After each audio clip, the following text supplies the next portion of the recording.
mind, Swills. Take precautions, you know. Beach conditions could also be dangerous as far south as parts of Georgia and Florida. We've got the water at the house and plenty of canned goods, so it should be okay. We'll be all right. You know, we just keep an eye on it, and other than that, you would just ride out the storm like we always have. Jesse joins us now from Charleston. And Jesse, it seems like flooding is one of the biggest concerns where you are. Yeah, we could be seeing up to 6 inches of rain in parts of the Carolinas. That means flash flooding is still a possibility, even with Imelda expected to stay so far from shore. Hallie? Jesse Kirsch, thank you. With just over 48 hours to go until the government shuts down, a critical meeting's now set for tomorrow here in Washington, with top leaders expected to huddle at the White House. As Camila Bernal reports, if they can't get to a deal soon, it could affect Americans everywhere, including at the airport.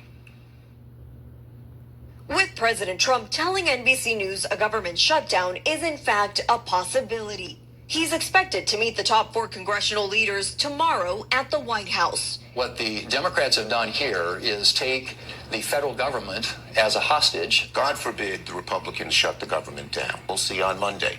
Are they serious about negotiating with us in a real way?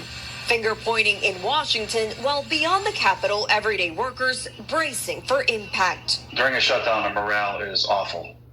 People don't want to be there. The stress is extremely high.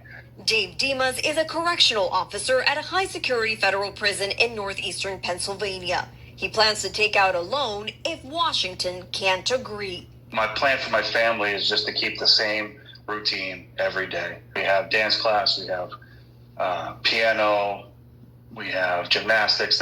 Nothing's going to change. The only thing that's going to change is Dad's not going to get a paycheck. The White House also indicating some federal workers could be fired, while some, like TSA agents, would still have to show up for work without pay, worrying passengers. I'm growing concerned about my return flight a week from Wednesday. Delays in airports are not fun. During the last shutdown in 2019, there was a rise in the number of TSA workers calling out sick, which could foreshadow headaches for travelers.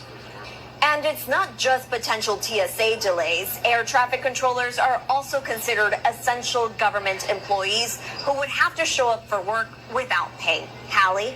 Camila Bernal, thank you. Also tonight, more on that NBC News exclusive with President Trump telling our Yamiche Alcindor it's another former FBI director in the spotlight tonight, just days after James Comey's indictment. And President Trump's critics now concerned the president's pulling levers of power to get revenge against his political rivals. Tonight, President Trump, in an exclusive interview with NBC News by phone, doubling down on his attacks against former FBI Director Christopher Wray. The president accusing Wray of lying and alleging he secretly placed hundreds of FBI agents into the crowd before and during the January 6th attack on the U.S. Capitol, saying, "I think Christopher Wray did a terrible job, and we just found out about it. Over 200 people being embedded into that situation. It looks like real agitation. It's a terrible thing that something like that could happen. It was a setup, my opinion. It was a setup, and the FBI was involved." And when questioned about whether the DOJ should launch an investigation, the president saying, "I would certainly imagine I would think they are doing that." Wray has not publicly responded to the allegations, but President Trump's new comments coming after FBI Director Kash Patel partly contradicted the president's claims. Patel telling Fox News agents were sent into a crowd control mission after the riot was declared by Metro Police, and calling that decision a failure.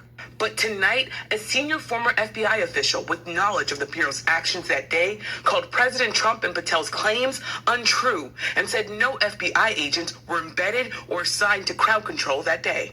A DOJ Inspector General report last year found no undercover FBI employees were at the protest or at the Capitol. This all happening days after Wray's predecessor, James Comey, was indicted on charges of obstruction and lying to Congress, charges he denies.